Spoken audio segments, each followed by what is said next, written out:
Hola niños, habla su profesora Jimena. Sean bienvenidos nuevamente todos a esta nueva cápsula con este nuevo contenido. Así es, vamos a dejar atrás un poquitito de lado a los mayas y vamos a hablar sobre unos vecinos que tuvieron los mayas. Muy cerca de donde ellos se ubicaron en Mesoamérica, se encontraron y surgieron esta nueva cultura, ¿cierto? Que vamos a hablar hoy día. Así es, sobre los aztecas. Vamos a hablar un poquitito sobre los inicios de la historia de los aztecas. También vamos a ver la ubicación en el tiempo y el espacio. Vamos a ver una pequeña línea de tiempo, resumen, digamos, del tiempo y la época en que ellos se ubicaron. También vamos a hablar del gran gobernante de esta poderosa ciudad llamada Tenochtitlán. También vamos a ver un poquito la organización sociopolítica que tuvieron y desarrollaron los aztecas, y también sobre esta sociedad militar que desarrollaron. Además vamos a hablar por último hoy día sobre el rol, la importancia que tuvo la mujer en la sociedad y la vida de los aztecas. Así que pónganse cómodos, mucha atención, pueden tomar nota. Aquí vamos con esta nueva cápsula, con este nuevo contenido. Mucha atención.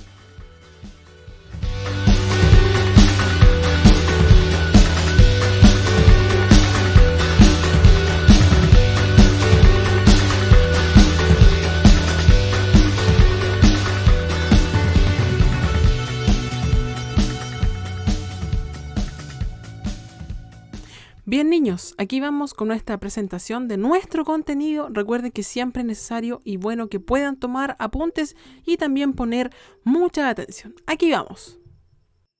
Bien niños, vamos aquí con la presentación de nuestro contenido, algunos elementos generales e importantes de los aztecas, como se los dije en la introducción de esta cápsula. Vamos entonces a hablar del Imperio Azteca. Vamos con el primer contenido que tiene que ver con la ubicación geográfica. ¿Dónde se encontraron los aztecas? Si ustedes se fijan aquí en el circulito azul, fue muy cerca ya de donde se encontraron los mayas. Por acá podemos ver en diferentes colores las diferentes civilizaciones mesoamericanas, y en este caso en color rojizo se encontraron los aztecas en esta posición, ¿cierto? Por el lado de acá, estaban, ¿cierto?, colindando con el Océano Pacífico, ¿ya? Así que podemos ver, nosotros nos encontramos aquí abajo y acá arriba en Mesoamérica se encontraron los aztecas.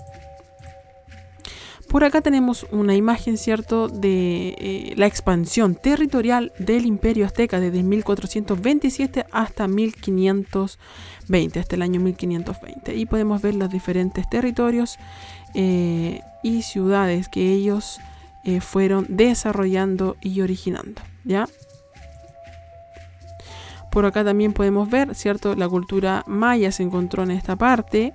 Aquí están los olmecas, zapotecas, totonaca, y por acá se encuentra, ¿cierto?, nuestra civilización que estamos viendo, ya esta nueva civilización que vamos a aprender muchas cosas de ellos, llamados aztecas, o también les llamaban los mexicas, ya, para que no se les olvide, mexicas o aztecas.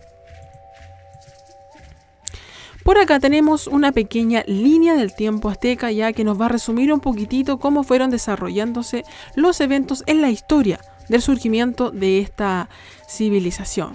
En el año 1100, ya en este caso después de Cristo, por eso no le ponemos aquí, surgen los primeros grupos y comienzan su migración al sur. Todavía no eran un imperio, todavía eran recién se estaban, estaban emigrando de su lugar del norte hacia el sur en el año 1100.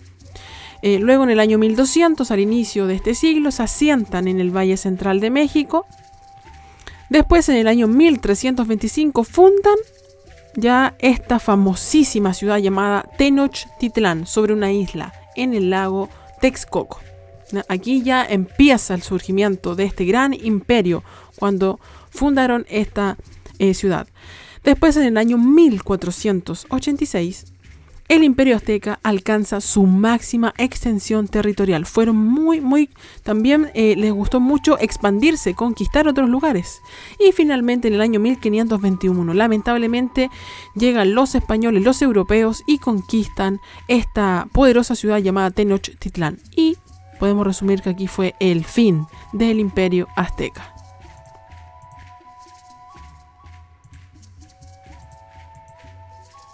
Por acá, ¿cierto? Vamos a ver un poquitito lo que tiene que ver con este gobernante. Al igual que los mayas tenían un gobernante, Xalachhuinic, los aztecas también tenían un gobernante llamado Tlatoani. Tlatoani, el gran poder del gobernante de Tenochtitlán. Aquí podemos ver una imagen animada, ¿cierto?, de cómo sería la vestimenta de este gobernante azteca.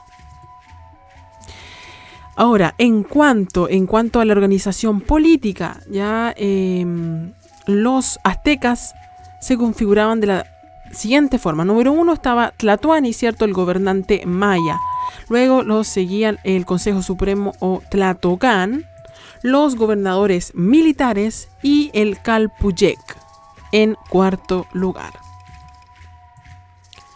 Por otro lugar podemos ver, ¿cierto?, la explicación un poquitito del Tlatoani o rey, o sacerdote, porque Tlatoani también era un sacerdote, jefe militar, ya era un juez supremo que tenía que ver también con los dioses, era un representante, al igual que el Xalachhuinic, de todos los dioses aztecas.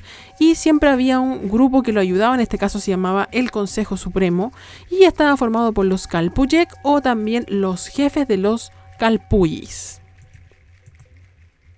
¿Quiénes eran los Calpuyis? Bueno, eran grupos de familias y que tenían una tierra en común, un pedacito de tierra y que se les había asignado. Los jefes de los Capuyis o Calpuyis elegían al gobernante sucesor, lo mismo, ¿cierto? Muy parecido a los mayas, y lo asesoraban, o sea, le brindaban ayuda y podían destituirlo si no lo consideraban apto para el cargo. Le decían, usted, caballero, no es apto, no está preparado, se va del cargo, ¿ya? Y también existían los funcionarios estatales, al igual que hoy en día habían funcionarios estatales y eran elegidos directamente por el emperador, por el gran gobernador. Y obviamente tenían en cada ciudad, ¿cierto?, un funcionario o funcionarios estatales. Ya entre ellos habían jueces, sancionaban a las personas con duras penas. Ya los sacerdotes dirigían los cultos, todo lo que tenía que ver con la religión o las ceremonias, y le ayudaban al emperador también junto a los militares encargados de la expansión territorial de este gran imperio que fue los aztecas. Un poquitito aquí tenemos un resumen de la organización política de los aztecas. En primer lugar, Tlatoani, que era la máxima autoridad del Consejo Supremo, ¿cierto? Y lo integraban miembros de la nobleza azteca, ayudaban al Tlatoani. Por acá tenemos a Cihuacoatl, jefe de los sacerdotes de la diosa Xicocoatl o Cihuacoatl. Ellos utilizan mucho la TL, ya se van a dar cuenta mucho que existe en el lenguaje azteca. También estaba el Calpuyi, que era la principal unidad de la organización azteca, y los Calpolec, autoridad y jefes guerreros de las Calpuyis. Por aquí tenemos una pirámide, ¿cierto?, que habla un poco de la sociedad azteca. Primero estaba el rey, el gobernante, Tlatoani, la nobleza, gente popular, ya que también tenía mucho poder, grupos de diferentes culturas que generalmente eran comerciantes o mercenarios que venían de otros lugares, de otros pueblos. Y finalmente, como siempre, al último de la pirámide se encontraban los individuos marginados o los esclavos. También tenemos una pirámide social, ya para que puedan ver las diferentes pirámides y ir comparando las diferentes información. Bueno, en último lugar también vamos a hablar un poquitito de manera general cómo se veía a las mujeres dentro de la sociedad azteca. Ya principalmente, al igual que los mayas, ella estaba, ¿cierto?, ligada a los quehaceres del hogar, a la educación de los niños. Las mujeres cumplían con diferentes tareas dentro de la sociedad azteca, que incluían, como les dije yo, las ocupaciones en la casa, hogareñas, deberes conyugales con sus esposos. También participaban en diferentes celebraciones religiosas y también en la agricultura. Se fijan mucha similitud con los mayas. Y las mujeres también se encargaban de la construcción o confección de diferentes vestidos que usaría, ¿cierto?, su familia. También podemos ver aquí una imagen que tiene que ver, ¿cierto?, con un poquito cómo eran ellas. Se dice que ellas eran muy bajitas, eran de baja estatura, lo que les daba, ¿cierto?, como una apariencia un poquito como débil o fragilidad.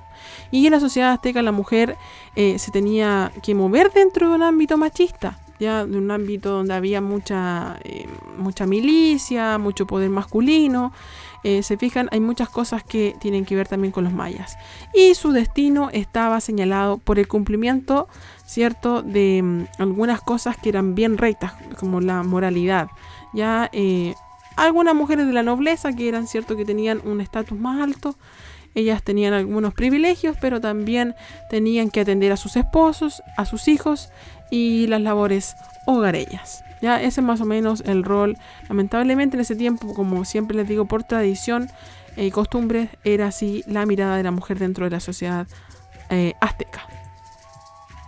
Bien, vamos ahora con un pequeño video que les va a mostrar de manera general un poquito la historia de los inicios, cómo surgió esta gran civilización llamada azteca. Mucha atención, aquí vamos con el video. ¿Dónde y cuándo pasó? La civilización azteca es un gran imperio que dominó durante el siglo XV, lo que actualmente corresponde y conocemos como el centro de México. Estos se encontraban más al norte que los mayas. Sin embargo, se cree que esta civilización comenzó a desarrollarse en algún lugar entre el norte de México y el sur de los Estados Unidos, llamado Atlán. De ahí proviene la palabra azteca. Pero, ¿cómo comenzó todo entonces? Este pueblo, al igual que muchos otros, avanzó hacia el centro de México, guiado por una profecía que les hablaba de una supuesta tierra prometida. Luego de muchos años de viaje y dificultades, los aztecas llegaron al lago Texcoco, en donde se encontraron con varios pueblos que allá vivían ahí. Así que debido a esto les costó mucho encontrar un terreno para asentarse, ya que no eran muy queridos y los echaban de todos lados. Estuvieron 200 años buscando un lugar, hasta que un día el rey de una de las ciudades que habitaban en el lago les llamó la atención la fuerza y valentía que caracterizaban a los guerreros aztecas, así que les ofreció un lugar para quedarse, a cambio de que luchen para él. Los aztecas aceptaron felices, pero un día invitaron a la hija de este rey a que los visite, y luego de una hermosa cena, los aztecas decidieron sacrificar a la princesa. Como se imaginarán, al rey no le gustó para nada lo sucedido, así que mandó a su ejército para que los aniquile. Los aztecas lograron escapar hacia una pequeña isla en medio del lago Texcoco. Cuenta la leyenda que allí encontraron un águila encima de un cactus con una serpiente en la boca. Esta era la señal que les indicaría que habían llegado a la tierra prometida. Hoy en día la bandera de México tiene esta misma águila con la serpiente en la boca. Fue así como años después y de mucha búsqueda, los aztecas encontraron su lugar en el mundo y fundaron lo que sería la famosa ciudad llamada Tenochtitlán, capital del Imperio Azteca. Y ahora nos preguntamos, ¿cómo llegaron a ser un pueblo tan poderoso? Por aquel entonces, en una de las orillas del lago Texcoco, había otro pueblo muy poderoso que dominaba esta región, los tepanecas. Estos obligaron a los aztecas a convertirse en sus súbditos, por lo que debían pagar tributos y obedecer cualquiera de sus órdenes. El guerrero tenía un rol muy importante en la sociedad azteca. Tenían varios rangos en el ejército, entre ellos el guerrero llamado jaguar, quien vestía una piel y máscara de jaguar. Por otro lado, el guerrero águila usaba plumas exóticas y una máscara de águila.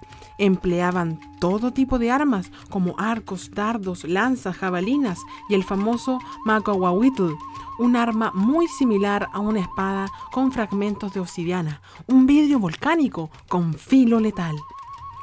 Eran feroces guerreros, muy agresivos en batalla y empezaron a ganar cada vez más poder, hasta que un día decidieron rebelarse a los tepanecas, pero no estaban solos. Otras dos ciudades, Texcoco y Teacopán, también se rebelaron. Las tres ciudades se unieron formando lo que se conocerá en la historia, la llamada Triple Alianza. Juntos enfrentaron al imperio de los tepanecas en una sangrienta guerra en la que terminó venciendo la Triple Alianza, que se proclamó como la potencia dominante de toda la región durante varias generaciones. Los aztecas extendieron su dominio a lo largo de miles de kilómetros, desde el Golfo de México hasta el Pacífico. ¿Y qué hicieron luego de la conquista? Establecieron un poder central que se encargó de regular el cobro de tributos, la obra pública, la distribución de la tierra y la producción de alimentos. También impusieron su idioma, el náhuatl, a todos los pueblos conquistados. Este idioma se continúa hablando hoy en día. Conquistaron todo el territorio ocupado por los Tlaxcala, un pueblo que será decisivo en la conquista española. Uy, pero qué contenido más interesante el que vimos hoy día. Bueno, vamos finalizando, espero les haya gustado y les haya quedado claro todo. Si no, cualquier duda o pregunta la podemos ver en las conexiones. También pueden dejarme algún comentario aquí en YouTube, en el canal de YouTube, o también a través de Classroom. Eso ha sido todo por hoy. Sigan cuidándose, niños, los quiero mucho. Muchos besos a todos a través de la distancia y nos vemos en un nuevo contenido y en una nueva cápsula. Adiós.